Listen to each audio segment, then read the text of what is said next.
While the world was watching El Chapo stand trial in New York, a man nobody had ever heard of was running a criminal empire 5 times larger. His name was Tse Chi Lop, and by the time investigators identified him in 2019, he was already generating an estimated $17 billion a year, more than the entire GDP of some countries, more than the Sinaloa Cartel at its peak, more than any criminal organization in history. He ran it through the Triads, the oldest criminal brotherhood on Earth, born over 300 years ago as a resistance movement against an occupying dynasty, rooted in ceremony, ritual, and a code older than any mafia, any cartel, any gang in the Western world. Today, the Triads control the methamphetamine supply of the entire Asia-Pacific region. They smuggle chemical precursors for fentanyl to Mexican cartels. They launder money through casinos from Macau to Melbourne, and their bosses live quiet, invisible lives, dining at respected restaurants, attending charity events, shaking hands with politicians, while running the largest drug operation in human history. Today we climb every rank, from a blue lantern on the streets of Hong Kong to the Dragonhead of Asia's most powerful criminal syndicate, your life, as every rank in the Triads. Rank 1, the Blue Lantern, Uninitiated Associate. You are a Blue Lantern, the lowest level of Triad Association, not yet a full member. You have not gone through the initiation ceremony. You have no number, no rank. You are an apprentice in the oldest criminal school in the world. You grew up in one of Hong Kong's densely packed neighborhoods, Mong Kok, Sham Shui Po, Kwun Tong, where the buildings press so close together the sun barely reaches the street, where the Triads have operated since before your grandparents were born. The Triads have been part of Hong Kong's street economy for generations. They collect fees from market vendors, taxi drivers, and construction sites. They run illegal gambling dens that everyone in the neighborhood knows about. They mediate disputes that the police either can't or won't handle. This is not how Western criminal organizations work. The Triads are woven into the fabric of daily life in a way that the Italian mafia once was, but lost. People pay them not just out of fear, but out of a decades-old arrangement that provides stability in exchange for a share of commerce. As a Blue Lantern, you carry messages, you collect small fees, you watch for police. You learn the geography of loyalty, which blocks belong to which faction, which businesses are under Triad protection, who to approach, and how. You are being evaluated, constantly, silently, by men whose names you don't yet know. One day, if you prove yourself, you will be invited to a ceremony that has not changed in 300 years. Rank 2, the 49, Initiated Soldier. The Triad initiation ceremony is unlike anything in the criminal world. You drink a mixture of wine and your own blood. You swear 36 oaths, loyalty, secrecy, brotherhood, before an altar combining Taoist and Buddhist traditions. You pass under an arch of swords. You're given a new name and a number. 49, the number of a foot soldier, the foundational rank of the entire organization. The ceremony takes hours. It has been refined over centuries. It is, actually in the most literal sense, a religious ritual, one that transforms you in the eyes of the Brotherhood from an outsider into a member of a secret society that predates the modern nation-states. The number 49 is derived from Chinese numerology based on the I Ching. Every rank in the Triad has a number. The boss is 489. His deputy is 438. The military commander is 426. The financial advisor is 415. The liaison officer is 432. These numbers are not random. They are encoded meanings from an ancient system of divination. You are now a sworn brother, bound for life to everyone else who has taken these oaths. The code is absolute. Never betray the Brotherhood. Never cooperate with police. Protect your brothers with your life. The penalty for violation is described in the oath itself. Death by 10,000 cuts. Nobody enforces it literally anymore. The intent is clear enough. Rank 3, the Red Pole, 426, military commander. The Red Pole, 426, is the Triad's enforcer, the military commander of a cell. When disputes need resolving, when rival groups encroach on territory, When someone needs to understand the consequences of their choices, the red pole is the answer. But the triad model of violence is different from what you've seen in earlier videos. The CJNG shoots down army helicopters. MS-13 uses machetes on public streets. The triads historically use violence like a last resort, precisely and economically after negotiation has failed. This is partly cultural and partly strategic. The triads operate in highly surveilled cities, Hong Kong, Singapore, Taiwan, where brazen violence immediately brings police pressure. They have survived for 3 centuries by being invisible. Violence makes you visible. The Red Pole manages a group of around 15 soldiers. He oversees territorial enforcement, runs protection operations, and coordinates with other cells when larger operations are needed. He is one of the most respected ranks in the street hierarchy. Experienced, disciplined, feared, he has a day job. Maybe he runs a restaurant, manages a construction crew, or operates a legitimate import business. This is not a disguise, it is how the triads actually function, with deep integration into legitimate commerce. His phone has 2 SIM cards, one for the restaurant, one for everything else. Rank 4, the White Paper Fan. 415, Financial Advisor. The White Paper Fan 415 is the triad's financial brain. No weapon, no intimidation. Just numbers and an extraordinary ability to make criminal money disappear into legitimate commerce. The triad's financial operation is older, deeper, and more sophisticated than any cartels. They have been laundering money through Hong Kong's property market since the 1970s, through Macau's casino industry, the largest gambling market in the world, 6 times the size of Las Vegas. Since the 1980s, through cryptocurrency networks since the 2010s, Macau is particularly important. A former Portuguese colony returned to China in 1999, Macau operates with its own legal system and has long been the world's biggest gambling hub.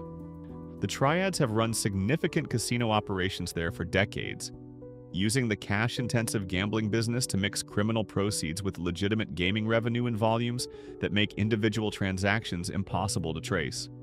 The White Paper Fan also manages the triads' connections with the legitimate business world. Real estate developers, hotel operators, shipping companies, many maintain relationships with triad financial networks, often without fully understanding the nature of those relationships. The money is too clean, the returns too good, to ask too many questions. In December 2025, Tse Chi Lop, the man who ran the largest triad drug syndicate in history, was finally sentenced in Australia to 16 years in prison. Investigators spent years trying to follow his money trail through casinos, condominiums, and cryptocurrency across a dozen countries. They recovered a fraction of it. Rank 5, the Straw Sandal. 432, Liaison Officer. The Straw Sandal, 432, is the triad's diplomat, the liaison between factions, between allied criminal organizations, between the triad world and everyone outside it. And in the modern triad economy, this is one of the most important roles in existence, because the triads don't just work with each other. They work with the Sinaloa Cartel, with the Ndrangheta, with the Yakuza, with motorcycle gangs in Australia and New Zealand, with Lebanese criminal networks, with Nigerian trafficking organizations. The triads are the connective tissue of global organized crime. On the most significant example, triads smuggle chemical precursors from Chinese factories to Mexican cartels, specifically the Sinaloa Cartel and CJNG, which use those chemicals to manufacture fentanyl. The fentanyl crisis in America is not just a Mexican cartel story. It begins in Chinese chemical plants moved by triad logistics networks, delivered to cartel labs in Sinaloa. As the Straw Sandal, you speak multiple languages. You understand multiple cultures. You can sit across from a Colombian cocaine trafficker and a Japanese Yakuza boss and find the terms that satisfy both. You travel constantly. Singapore, Dubai, Sydney, Vancouver, Amsterdam. You carry business cards for 3 different companies. You have 4 passports. All legitimate, all legal, all clean. You are the reason the global drug trade functions as a system rather than a chaos. Rank 6, the Golden Triangle, the Factory. This rank has no official title in the triad hierarchy, but it is the engine of everything. The Golden Triangle. The area where Myanmar, Laos, Thailand, and China meet in the mountains of Southeast Asia is the largest drug production zone in the world. For decades, it produced opium and heroin. Then, in the 2000s, the Triads pivoted. Methamphetamine. Cheaper to produce than cocaine. No need for coca plants or specific geography. Manufacturable anywhere with the right chemicals. And those chemicals, pseudoephedrine, ephedrine, and their precursors, come from legal Chinese factories just across the border. You know, the Sam Gore Syndicate. 5 triads unified by Tse Chi Lop into a single super cartel built an industrial drug manufacturing operation in Shan State, Myanmar, that investigators described as operating at the scale of a legitimate pharmaceutical company. Production measured not in kilograms but in tons. Annual revenue estimated between 8 and 17 billion US dollars. The labs are protected by private militias, armed groups operating in Myanmar's lawless border regions, beyond the reach of any government. The Myanmar military coup of 2021 made things easier, not harder, removing the last reliable law enforcement presence from vast stretches of the country. In 2024, a record 236 tons of methamphetamine was seized in East and Southeast Asia. Investigators describe the seizures as a tiny fraction of total production. The factory never stops. The demand never stops. And the money flows back through the Triad network, through casinos, real estate, cryptocurrency, into the global financial system. Rank 7.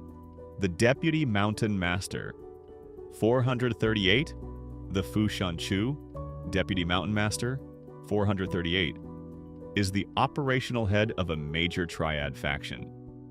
While the Dragonhead above him maintains distance from day-to-day business, the Deputy Mountain Master runs it.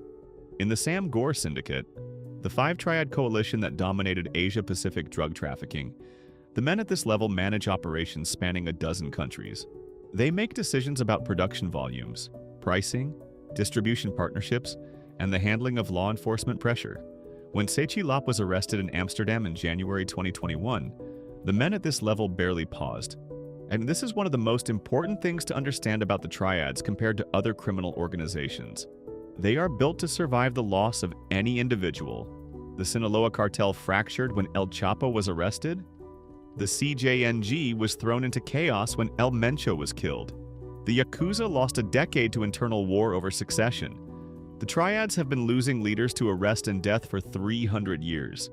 They are still here because the Brotherhood is older than any individual. The Oath is older than any boss. The network outlasts every person in it. When Tse Chi Lop was sentenced to 16 years in December 2025, a UNODC official stated publicly that the arrest had changed very little. The Sam Gore Syndicate remained active. The Golden Triangle kept producing. The methamphetamine kept moving. Someone had already stepped in, as someone always does. Rank 8. The Dragonhead. Shan Chu, 489, the Mountain Master, the Dragonhead, the top of the Triad hierarchy, and the most deliberately invisible person in it. The Dragonhead has almost no direct contact with criminal operations. He does not touch drugs. He does not order violence directly.